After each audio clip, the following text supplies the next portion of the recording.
prioridade do amor, os amores que devem ser evitados. Os amores que devem ser evitados. É interessante, irmãos, porque quando falamos de prioridade do amor, para que a gente dê prioridade a um amor, geralmente é necessário que nós deixemos de amar outras coisas. Vou usar um exemplo bem prático aqui. Por exemplo, quando você era jovem, gostava de bater ali uma bolinha, um futebol, e às vezes ia todo dia para o racha, bater bola. Mas quando você começou a namorar, você precisou tomar uma escolha. O que é que eu amo mais? É o meu racha ou a minha esposa? Então eu deixei aquele bate-bola de lado para priorizar a minha esposa, a minha namorada, que futuramente se tornara minha esposa. Então escolhas e prioridades que nós tomamos por conta do amor. Então aquilo que nós mais amamos é aquilo que nós depositamos mais tempo, que nós priorizamos mais, e assim deve ser o nosso amor para com Deus. Então, se queremos amar a Deus, prioritariamente é necessário que abandonemos alguns amores que nós tínhamos no passado, para que então Deus tenha a prioridade do amor em nossas vidas. Então vejamos a prioridade do amor, amores que devem ser evitados.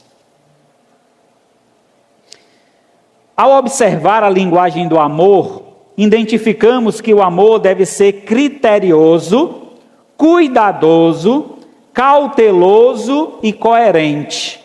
Levando em consideração o amor de Deus,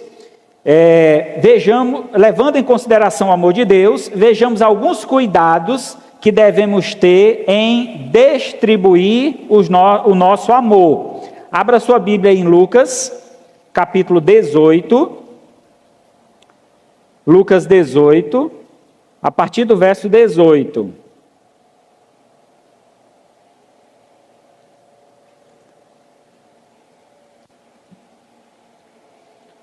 Lucas 18, 18, uma passagem bastante conhecida, que fala então do jovem rico. Certo homem de posição perguntou-lhe: Bom mestre, o que farei para herdar a vida eterna? Respondeu-lhe Jesus: Por que me chamas bom? Ninguém é bom senão um, que é Deus. Sabes os mandamentos? Não adulterarás, não matarás, não furtarás, não dirás falso testemunho, honra teu pai e tua mãe. Replicou ele: Tudo isso tenho observado desde a minha juventude. Ouvindo Jesus, disse-lhe: Uma coisa ainda te falta. Vende tudo que tu tens e dá aos pobres, e terás um tesouro no céu. Depois vem e segue-me.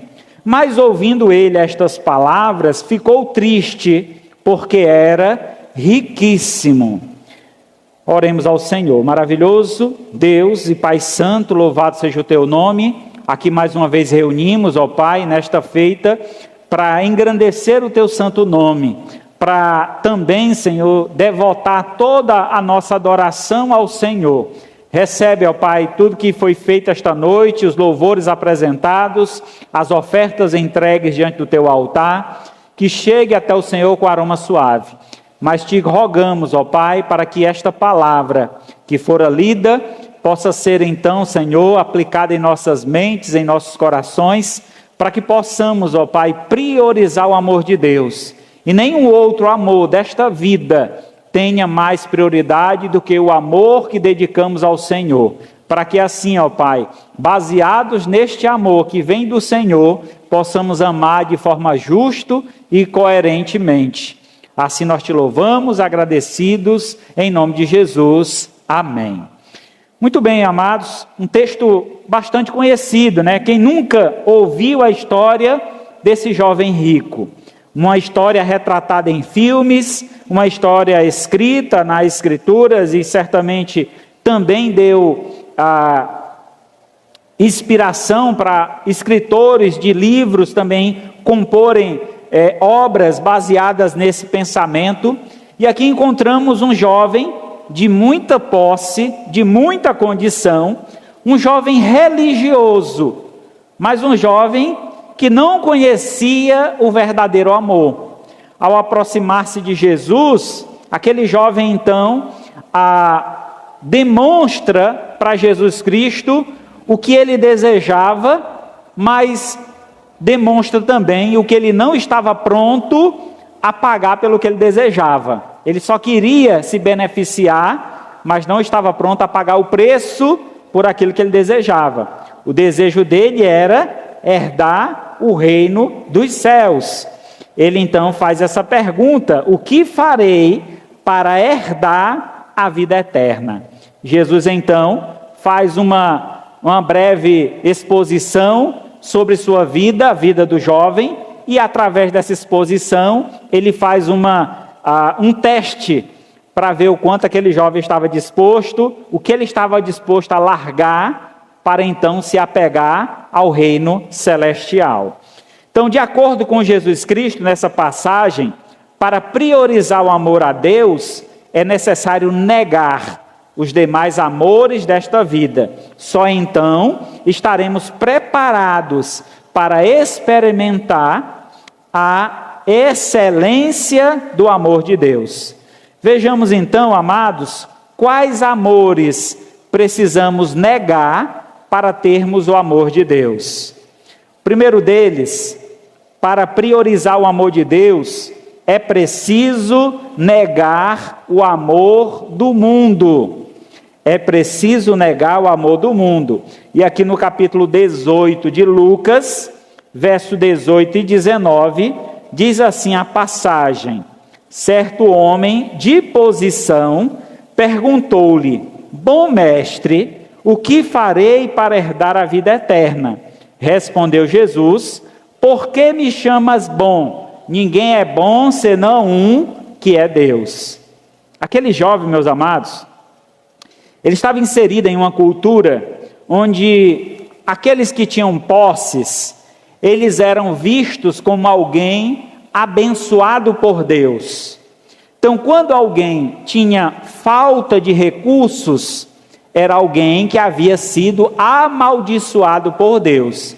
Então, nos tempos bíblicos, tinha-se essa cultura, esse pensamento. Se alguém não tinha condições, é porque Deus estava amaldiçoando aquela pessoa por algum motivo, se não dele ou pelos antepassados que eles tiveram, né? Os seus pais, avós, ou seja, quem for. Então, tinha-se esse pensamento que então a pessoa, por não ter recursos, era uma pessoa amaldiçoada. Sendo ele uma pessoa de muitas posses, como é dito aqui, era um homem então que tinha em sua mente, em seu coração, o pensamento que eu já sou uma pessoa abençoada por Deus. Certamente não me falta nada para herdar o reino dos céus, porque tudo que ele tinha já era herança que ele havia recebido de seus pais. Ele era rico porque tinha recebido benefícios de outros que trabalharam em seu lugar. E isso é muito triste, na verdade, né? Vermos pessoas que se beneficiam de bens de outros. Ele não trabalhou, ele não se esforçou para alcançar aqueles recursos, e ele já se achava uma pessoa abençoada porque recebera tudo de graça. E agora, mais uma vez, ele estava à procura de reconhecimento. Na verdade, o que esse jovem estava acostumado era provar o amor do mundo. E o amor do mundo é aqui demonstrado por um amor ao poder, à fama e ao status. Por ser rico, por ser abastardo, aquele homem tinha livre acesso. Onde chegava era muito bem-vindo. Os primeiros lugares sempre eram reservados para estas pessoas, para esse tipo de pessoa. Então ele já era uma pessoa muito abençoado e já havia muitos benefícios na sua vida. Só que diante desses benefícios, dessas bênçãos concedidas a ele, ele acabou aqui se apaixonando por essa fama por esse poder e por esses status que o mundo oferece. O jovem rico estava acostumado a ser bajulado e exaltado pelo que tinha. Quando ele chega para Jesus e chama Jesus de bom mestre, não era muito de costume essa prática. Isso era a prática de um bajulador. E certamente quem chegava chamando alguém de mestre, esperava receber dele também boas palavras. Bom mestre, diga bom discípulo, discípulo amado. Então ele esperava receber na mesma moeda aquilo que ele estava oferecendo. No caso então, era um costume dele ser bajulado, e ele achava que todo mundo gostava de ser bajulado. Jesus, pelo contrário, ele lhe mostra que o valor do homem não está no que ele tem, e sim no que ele é. O valor que nós temos não é pelas condições financeiras que possuímos. O valor que nós temos vem de Deus, é pelo que somos. Se somos reconhecidos por Deus como filhos de Deus, temos então uma posição elevada, porque assim como Deus, nós também o somos. Mas se não conhecermos a Deus e não servirmos a Deus com honestidade, sinceridade, se não amarmos como Ele realmente merece, com toda a honra e glória, nós não passamos de criaturas. Neste caso, então, honra nenhuma há. Devemos lembrar, irmãos, que a nossa honra está em sermos a imagem e semelhança de Deus. Por isso, o valor do ser humano tem que ser maior do que o valor de uma criatura, seja ela humana ou seja ela animal. O valor do homem com Deus é maior do que qualquer outro. Então, nós somos valorizados e reconhecidos a partir do momento que reconhecemos Deus em nossa vida. Lembramos que as criaturas de Deus, os seres animais, eles têm um valor menor do que os seres humanos. Para quem foi que Cristo morreu na cruz? Foi para nós, os seres humanos, e não para os animais. Hoje em dia há uma teologia voltada para os animais, a teologia pet, onde todo mundo quer defender os animais, onde todo mundo quer colocar os animais em um patamar de exaltação. Nós devemos preservar, cuidar, mas não idolatrar. Animal é animal, já está dizendo aí, é um ser menor. Ele não deve ser tratado como uma pessoa, ele não deve ser tratado como um filho. Hoje em dia há muita gente que diz que é mãe, é pai de cachorro. Não existe isso, ele é meu animal, é um pet, é um animal de estimação. Ele não é meu filho, não é minha filha, então eu cuido, eu alimento, eu me alegro, brinco com ele, mas ele não tem o mesmo valor que os meus filhos têm, ele não tem o mesmo valor que as outras pessoas devem ter para mim. Então esse homem era um homem de posse, um homem de poder, um homem que estava acostumado com o amor do mundo. Amor este que ele tanto amava e recebia em troca na mesma proporção deste amor. Mas o amor do mundo é um amor corrupto, é um amor interesseiro. Nós amamos quem tem alguma coisa a nos dar em troca. Esse é o amor mundano, esse é o amor que o mundo oferece. O jovem tentou fazer isso com Jesus, e Jesus provou para ele que o valor não está no que ele tem, e sim no que ele é. Em 1 João 2,15, diz o seguinte: não ameis o mundo, nem as coisas que há no mundo. Se alguém ama o mundo, o amor do Pai não está nele. Quantas vezes nós depositamos amor nos bens materiais? O texto diz que nós não devemos amar as coisas que estão no mundo. Não devemos amar o mundo, nem as coisas que estão no mundo. Porque este amor devotado ao mundo e às coisas é um amor passageiro. Sabemos que estamos aqui neste mundo por um período de tempo. Por mais que duremos aí 100, 120 anos, espero que ninguém queira chegar a essa idade toda, eu pelo menos não quero, mas digamos que cheguemos a 120 anos. É muito tempo, irmãos. O corpo já não está mais respondendo à mente. Às vezes nós até queremos fazer alguma coisa, mas o corpo não responde mais. É necessário então entender que há um limite neste mundo. E se amarmos este mundo acima de Deus, se o amor às coisas deste mundo estiver acima de Deus, nós vamos morrer e este amor perecerá. Mas quando amamos a Deus acima de tudo, este amor a Deus permanece, porque Deus é eterno, e aquele que ama a Deus também terá uma vida eterna ao seu lado, e poderá usufruir deste amor por toda a eternidade. Por isso é que a Bíblia diz: não ame o mundo, porque o mundo vai chegar ao fim. As coisas deste mundo terminarão, acabarão, e aí todo o amor que você devotava também terá fim.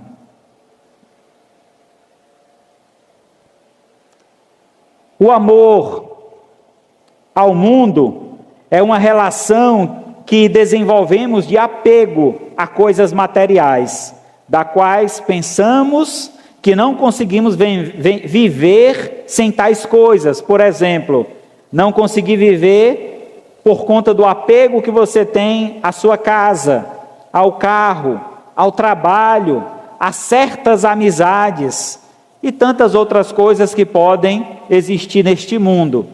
Então estes amores, eles se vão. Quantos amigos você teve na infância, na adolescência, na juventude e agora na idade adulta? Você nem vê mais essas pessoas. Essas pessoas nem sequer te procuram nas redes sociais. Não eram seus amigos? E onde é que estão? Cadê aqueles amigos que você tinha quando estava no mundo e fazia tudo que o mundo oferece? Não eram amigos, eram pessoas que tinham amizade puramente interesseira. É preciso então desapegarmos do amor deste mundo para que possamos experimentar a excelência do amor divino.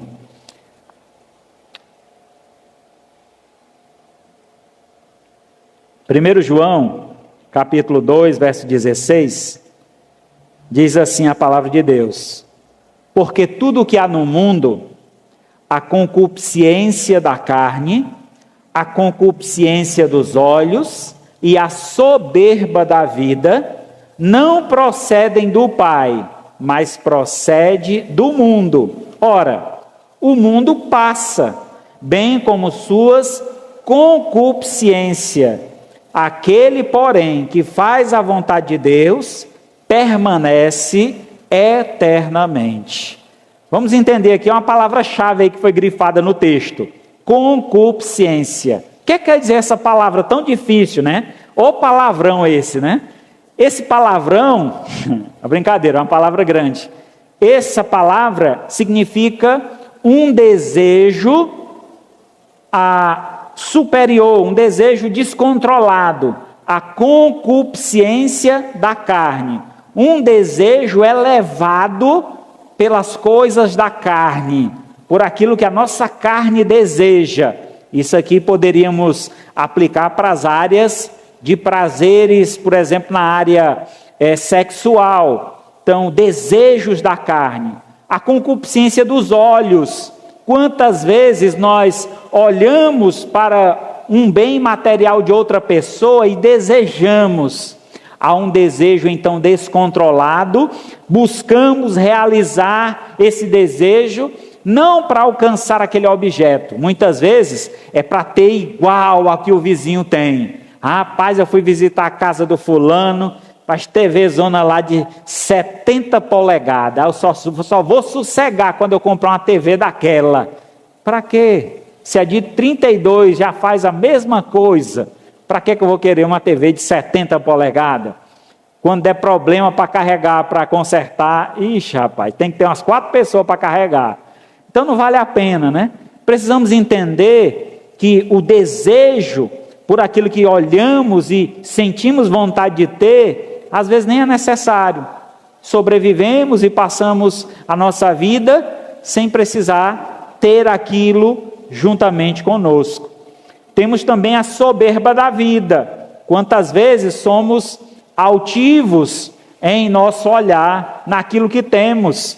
É a posição do jovem rico, aquele que ele tinha, ele considerava de tão importância, que ele ficou triste, quando Jesus mandou que ele deixasse mão, para então segui-lo. Ele não estava disposto a abrir mão, porque ele era uma pessoa soberba, era uma pessoa que se achava acima das demais. Ele não poderia ser igualado às demais pessoas, porque ele se considerava superior. Então lembremos que essa concupiscência, esse desejo da carne, dos olhos e essa soberba, não procede de Deus. Não é Deus que coloca isso em nosso coração. E de onde é que procede? De onde vêm esses desejos? Esses desejos procedem do mundo. É o que o versículo 16 fala aqui no finalzinho do texto. Isso não procede de Deus ou do Pai, mas procede do mundo. Nós vivemos em um mundo, irmãos, que imprime uma imagem de perfeição. Só que a perfeição que o mundo imprime é uma perfeição contrária à perfeição que Deus apresenta. O mundo imprime uma perfeição de corpos. As mulheres se matam para ter aquele corpo fininho, para ter uma aparência, né, física de um atleta. E nem sempre, nem todos nós temos a mesma estrutura corpórea. Temos corpos diferentes. Não adianta a gente querer ter o mesmo corpo um do outro. Não dá para todas as mulheres ter o corpo da Gisele Bündchen. Ela já nasceu com aquela genética. A mulher já tem aquela estrutura óssea. Não vai caber, não vai dar certo. Então temos que entender que cada um tem a sua estrutura, cada um tem a sua beleza, e cada um tem que se amar assim como é, porque foi assim como Deus o fez, e não no padrão que o mundo coloca. Esse é o padrão de beleza. Não, esse não é o padrão de beleza de Deus. Isso procede do mundo, é o mundo que dita. Às vezes imaginamos, o mundo dita, né, que você só é alguém bem-sucedido se você tiver um carro novo, se você morar num bairro nobre. Se você morar numa periferia, você não é digno, você não deve entrar em certos lugares. Eu assisti uma reportagem esses dias, de que Gramado está escolhendo agora quem eles querem que visite lá. Eles só querem pessoas da classe A, só ricos. Pessoas de classe média baixa não devem ir para Gramado, porque os hotéis são caríssimos, a alimentação é cara, tudo é caro. Eles não querem gente de classe pobre lá. Então é uma reportagem pesada, né? Certamente eles não divulgam isso, a cidade não vai divulgar isso. É alguém que fez uma pesquisa e diante dessa pesquisa observou que há um critério, né, pela a forma como as pessoas que chegam lá, e é uma cidade pequena, e juntar muita gente lá acaba atrapalhando aqueles que têm mais condições, que querem mais liberdade para andar, mais liberdade para usufruir das coisas que tem lá a oferecer. Critérios do mundo, o mundo ditando regras, e a gente precisa entender, irmãos, que eu não preciso seguir as regras do mundo, eu não preciso me entregar aos desejos do mundo, pelo contrário. O mundo passa, verso 17 diz, bem como os seus desejos, as suas concupiscências. Porém, aquele que faz a vontade de Deus, permanece para sempre. Então esse é o reconhecimento do amor de Deus. É você ter a consciência de entender que o amor do mundo vai perecer. Ele é um amor limitado, é um amor que vai chegar a um ponto que não tem mais para onde ir e ele vai perecer. E o amor de Deus para conosco é um amor superior a todo e qualquer amor. E este amor, ele é permanente, e este amor, ele é eterno. Isso quer dizer que se eu troco o amor do mundo pelo amor de Deus, eu saio ganhando. Então vale muito a pena essa troca. Então por que eu vou amar este mundo sabendo que estou limitado diante deste amor? Vai chegar um tempo que ele se encerrará, mas o amor que eu devoto a Deus, este não terá fim. Em segundo lugar, para priorizarmos o amor de Deus, é preciso negar o amor do dinheiro. Verso 20 a 22 do capítulo 18. Sabes os mandamentos? Não adulterarás, não matarás, não furtarás, não dirás falso testemunho. Honra teu pai e a tua mãe. Replicou ele: tudo isso tenho observado desde a minha juventude. Ouvindo Jesus, disse-lhe: uma coisa ainda te falta. Vende tudo o que tu tens, dá aos pobres e terás um tesouro no céu. Depois vem e segue-me.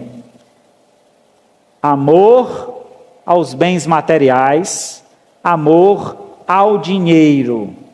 O amor do dinheiro é um mal terrível que impede que enxerguemos além da nossa própria barriga.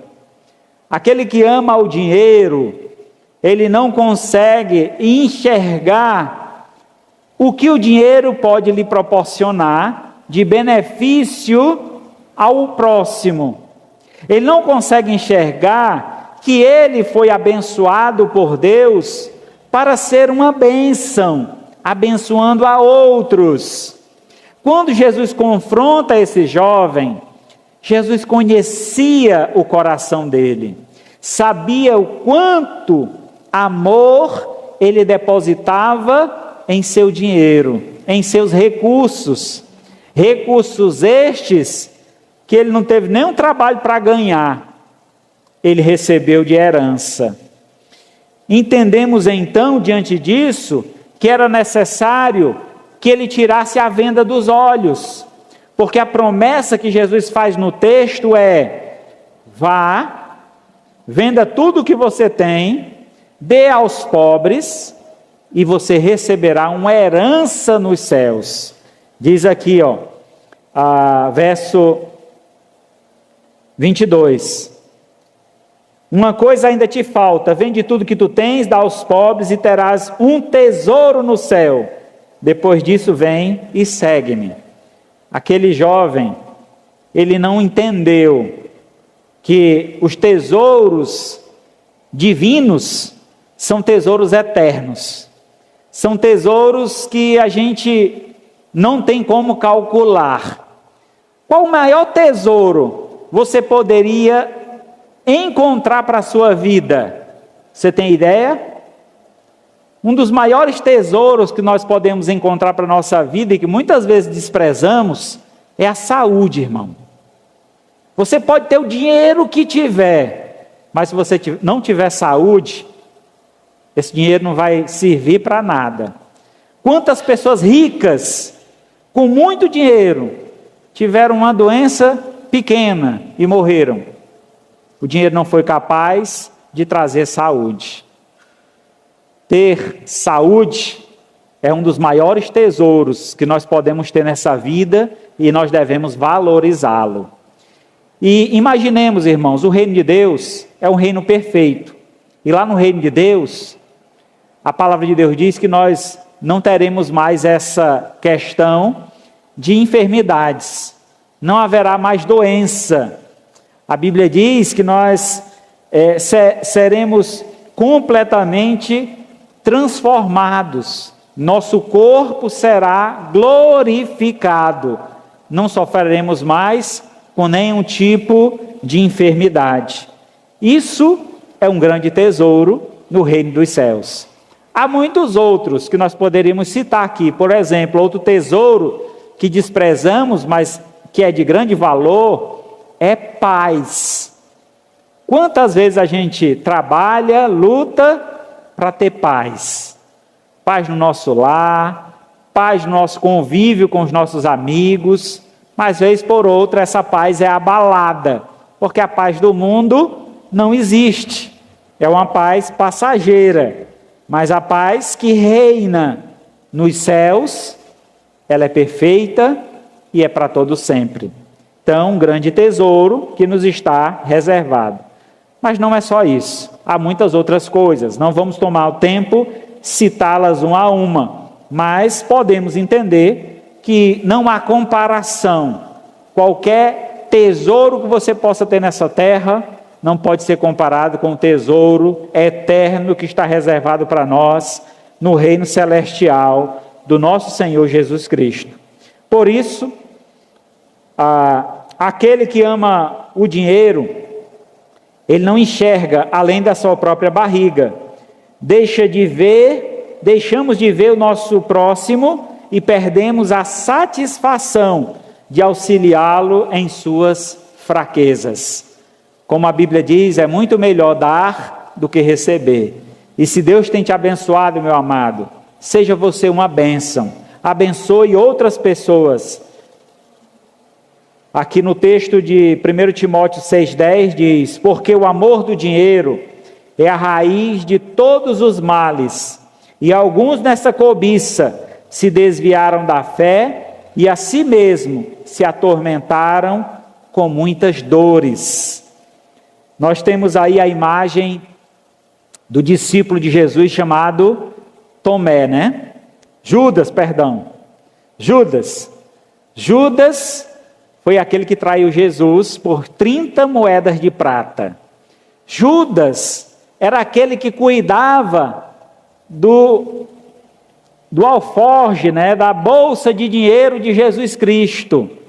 As ofertas que Jesus recebia, era ele que cuidava. Ele era o administrador desses recursos. Quando uma certa mulher chegou e derramou um vidro de perfume em Jesus, ele disse: que desperdício, nós poderíamos pegar esse perfume, vender e doar aos pobres, ajudar os pobres. Ele ali numa fachada, né? Ele estava interessado em tomar posse daquilo que não era seu.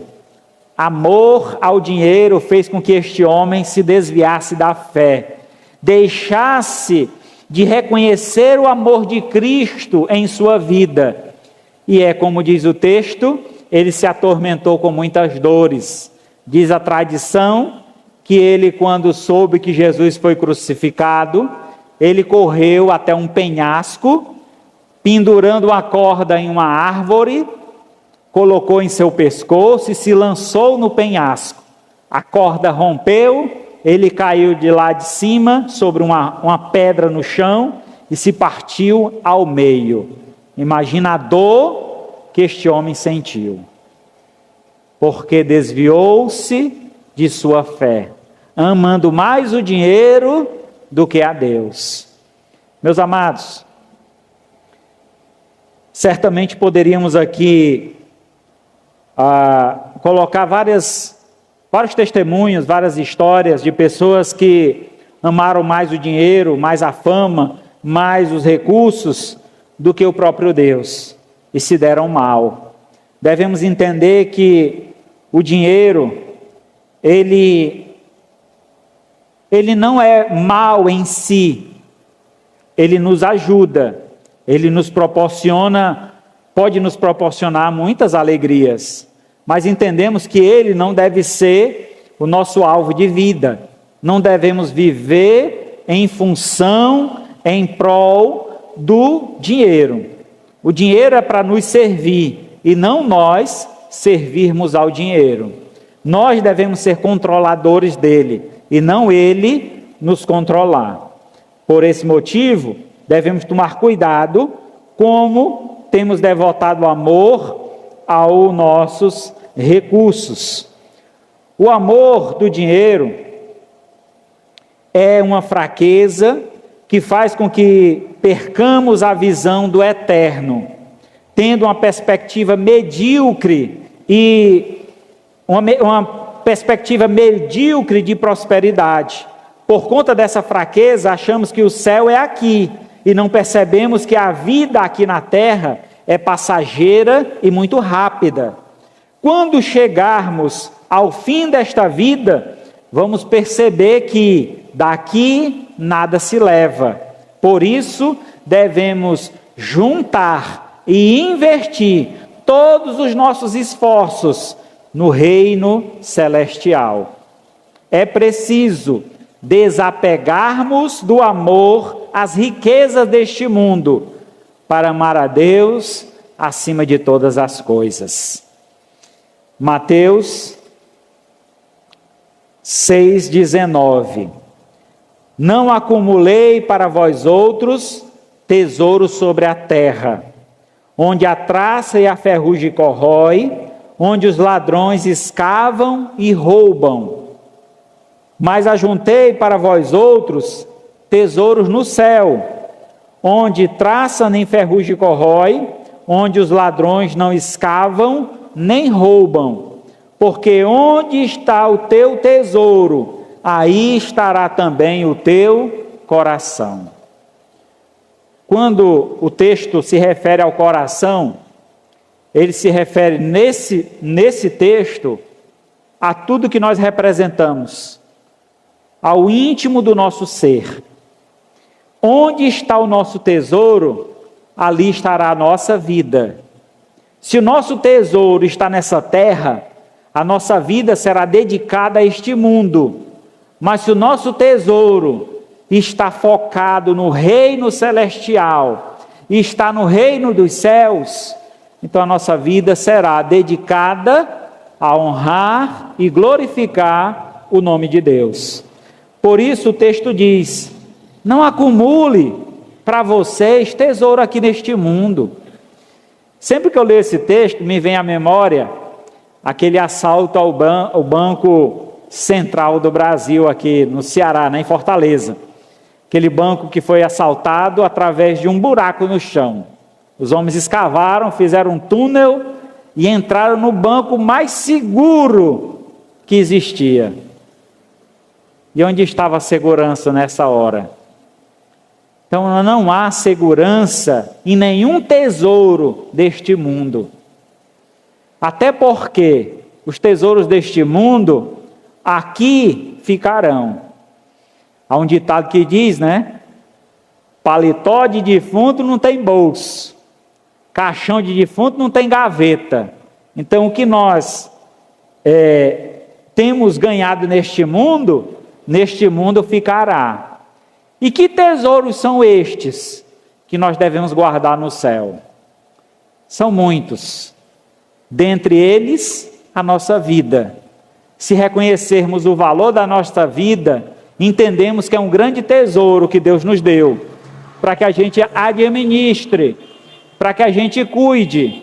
Se cuidarmos da nossa vida, temos a promessa de Deus, que Ele nos dará uma vida eterna ao seu lado. Então, receberemos um bônus. Você está investindo aqui nesta vida, vivendo uma vida para Deus, e esse investimento produzirá no reino celestial uma vida perfeita, uma vida eterna ao lado do teu Senhor. Temos então este grande tesouro que foi colocado em nossas mãos, que deve ser administrado, muito bem administrado. Saber investir em nossa vida. E o melhor investimento que nós podemos fazer em nossa vida é colocá-la na mão de Deus. Dizer: Senhor, recebe a minha vida, faz de mim o que tu queres. Eu estou diante do teu altar, faz a tua vontade em mim. Quando entregamos a nossa vida ao Senhor, Ele há de multiplicar esse benefício e certamente nos dará uma vida abundante, uma vida plena, uma vida cheia de alegria e de satisfação. Por isso, irmãos, nosso tesouro deve ser guardado e deve ser ajuntado lá no céu, para que então o nosso tesouro estando lá, também estará lá o nosso coração, que é o ser completo do homem, a sua vida estará reservada no reino celestial. E por último, priorizamos o amor de Deus. Para priorizar o amor de Deus, é preciso negar o amor dos prazeres. Verso 23. Mas ouvindo ele estas palavras, ficou muito triste, porque era riquíssimo. Certamente a riqueza que esse homem tinha lhe proporcionava muitos prazeres. Era um homem que era bajulado, era um homem que era recebido muito bem aonde chegasse. É interessante, por exemplo, é cultural isso, né? Em cidades pequenas, a gente conhece as pessoas por família. Ah, fulano ali é da família tal. Eita, a família tal, a família boa. Se você chega e diz, sou da família tal, as portas se abrem, a pessoa lhe recebe bem, já pensando na sua riqueza, no que você tem. Então, o mundo é muito disso, né? Trata as pessoas pelo que eles têm, não pelo que eles são. Diante disso, os prazeres que um nome traz, os prazeres que uma riqueza traz, muitas vezes nos aprisiona neste mundo. Então, o amor dos prazeres que a riqueza proporciona, ele é escravizador. O amor dos prazeres que a riqueza proporciona é escravizador. E quem dele se apega, torna-se fiador. Mais cedo ou mais tarde, terá uma grande conta a pagar. Só então perceberá que não vale a pena o prazer a todo custo, pois o preço é alto a se pagar. Paga-se com a própria vida. Aqueles que estão dispostos a ter prazer a todo custo, todo recurso que tem, tudo que possui é apenas para o seu bel prazer, esse pagará um preço altíssimo. Eu não sei quantos de vocês já ouviram história de pessoas que ganharam grandes quantias, seja uma herança, seja um prêmio na loteria, e não passaram muitos anos, e aquelas pessoas ficaram pobres de novo, porque não souberam administrar os seus bens. Usaram os bens para o seu bel prazer. Esses dias eu vendo um vídeo e um camarada disse que tinha ganhado 30 milhões. E ele conseguiu gastar 30 milhões em 6 anos. 6 anos de vida, ele gastou 30 milhões. Agora ele queimou dinheiro, ele alugava avião, botava os amigos dentro para sair passeando. Alugava um avião, um Boeing, aquele avião, não sei quantos passageiros. E ele fazia isso, brincadeira, de final de semana, 15 em 15 dias. E fora outras coisas que ele fez, o dinheiro foi saindo pelo ralo. Quando ele se deu, tinha perdido tudo e voltou à pobreza. Não investiu e perdeu o que tinha. Mas porque ele estava focado em satisfazer os seus prazeres. O amor aos prazeres que ele estava dando o empobreceu. É o que diz o texto de Provérbios 21, 17. Provérbios 21, 17. Quem ama os prazeres empobrecerá. Quem ama o vinho e o azeite jamais enriquecerá. Interessante, né? Porque o texto aqui faz uma alusão de que os prazeres da carne, eles são prazeres voltados à satisfação carnal e pessoal. Então, os prazeres da carne são prazeres voltados à área sexual, prazeres voltados à área da promiscuidade, a área aí, por exemplo, de alguém que gosta de beber muito, de alguém que gosta de comer muito. Então, o vinho e o azeite são expressões usadas como simbologia sobre a devassidão na área da bebida, a devassidão na área da comida. Então, aquele que não zela sobre a sua condição ou seus prazeres, né? Aquele que não tem domínio próprio de si, ele está prestes a entrar em uma situação de sofrimento, de pobreza, porque não calculou, não mediu. Nós temos, por exemplo, trabalhamos, recebemos um salário, e aquele salário tem que durar um mês. E quantos estão na situação de que o salário não dura 15 dias? Depois de 15 dias o camarada não tem mais nada na conta. É só comer o que comprou, a feira que está lá guardada, e não tem mais de onde tirar nada. Isso, irmãos, é uma vida desorganizada.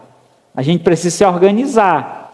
Devemos ter controle sobre nossos recursos. E como administramos, não devemos nos entregar aos prazeres. Às vezes eu discuto lá em casa com os meninos, né? Na hora da refeição, nas comidas, porque a gente tem que ter limite nas coisas. Se nós compramos, por exemplo, uma bandeja de Danone, toma um Danone por dia. Quer tomar 3, 4, aí daqui a 3 dias não tem mais nada. Aí fica, vontade de tomar um Danone.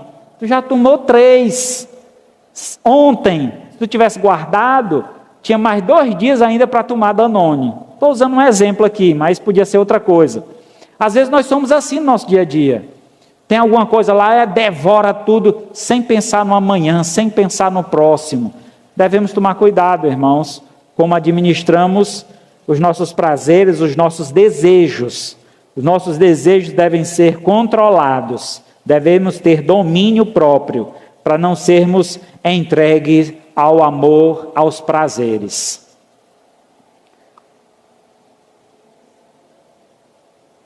A imagem que nós estamos vendo aí, traz a ideia então, lá do início, né? Lá do Jardim do Éden, quando Eva não resistiu ao desejo de comer aquele fruto. Ela se entregou ao prazer de ser igual a Deus, o prazer de provar aquele fruto proibido. Assim, irmãos, o amor ao prazer, ele é um câncer que corrói o indivíduo silenciosamente. E quando ele menos imagina, já estará completamente destruído. Por isso necessitamos de tratamento, o quanto antes, abandonando a prática do pecado e buscando a satisfação divina que vem de Jesus. É preciso desapegarmos do amor aos prazeres, é preciso desapegarmos do amor aos prazeres que este mundo nos proporciona. E então assim vivermos o amor e o prazer que o amor de Deus traz.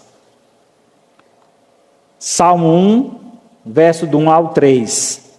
Bem-aventurado o homem que não anda no conselho dos ímpios, não se detém no caminho dos pecadores, nem se assenta na roda dos escarnecedores. Antes, o seu prazer está onde? Na lei do Senhor, e na sua lei medita de dia e de noite. Ele é como uma árvore plantada junto às correntes de água, que no devido tempo dá o seu fruto, e cuja folha não murcha, e tudo quanto ele faz será bem sucedido. Irmãos, esse texto ele é muito rico, muito belo, em nos mostrar que quando buscamos o prazer na lei de Deus, esse prazer nos trará satisfação plena, porque ele diz que nós seremos bem-sucedidos em tudo o que nós realizarmos. Teremos prazer em tudo que formos fazer, quando o nosso prazer estiver na lei do Senhor, e nessa lei meditarmos de dia e de noite. Ele faz uma comparação de alguém, que busca o Senhor, que tem prazer na lei de Deus. Ele compara justamente a uma árvore plantada em um ribeiro, próximo a um rio, cujas raízes são banhadas por aquelas águas. Ele diz então que essa árvore é uma árvore frondosa, as folhas não murcham, essa árvore produz o seu fruto continuamente, porque ela está sendo banhada pela graça de Deus. E se nós, irmãos, estivermos perto do Senhor, ligados à sua palavra, que é a água viva de Deus. Lembra que Jesus disse que para a mulher samaritana, se tu me pedisses água, eu te daria água viva. A água viva que Jesus tinha para oferecer era a sua palavra, a fonte de Deus, a água viva de Deus. E se nós buscarmos essa palavra dia e noite, e não só buscarmos, mas meditarmos, tomar para si, aplicar em nosso coração e nosso dia a dia, então este prazer na palavra nos trará plena satisfação, o prazer máximo. Seremos bem-sucedidos em tudo o que formos realizar nesta vida. Então esse prazer vale a pena. Todo o seu prazer esteja no Senhor, em fazer a vontade do seu Deus, e Deus derramará ricas bênçãos sobre você. Concluindo então, amados, Deus já provou o seu amor por nós. Agora é momento de nós provarmos o nosso amor por Ele. Desapeguemos de todo o amor carnal e priorizemos o amor divino, sacrificial e incondicional que vem da parte de Deus. Vivendo este amor com toda gratidão e satisfação, servindo ao Senhor com toda alegria. João 15:9. Como o Pai me amou, também eu vos amei. Permanecei no meu amor. Se guardardes os meus mandamentos, permanecereis no meu amor. Assim como também eu tenho guardado os mandamentos do meu Pai, e no seu amor permaneço. Lembra, na passagem que nós lemos lá de Lucas 18, Jesus pergunta àquele jovem se ele tem observado a lei de Deus. Ele pergunta: sabes os mandamentos? Versículo 20. Não adulterarás, não matarás, não furtarás, não dirás falso testemunho. Honra teu pai e tua mãe. A resposta do jovem foi: tudo isso tenho observado desde a minha juventude. Aquele jovem conhecia a verdade. O problema é que ele não estava vivendo essa verdade. A palavra de Deus diz que eu devo permanecer, não só observar, não saber apenas que aqui é a verdade de Deus, mas por saber que aqui é a verdade, eu colocar essa verdade no meu coração e viver essa verdade dia após dia. Isso é permanecer na verdade, permanecer na palavra, permanecer no amor de Deus. O amor de Deus é revelado através da palavra. Se eu permaneço na palavra, eu permaneço no amor de Deus. E Deus permanecerá em mim. Esta é a promessa de Cristo. Para todo aquele que o ama, também por ele será amado. Então, meus amados, troquem este amor do mundo pelo amor de Deus. Troque o amor do dinheiro pelo amor de Deus.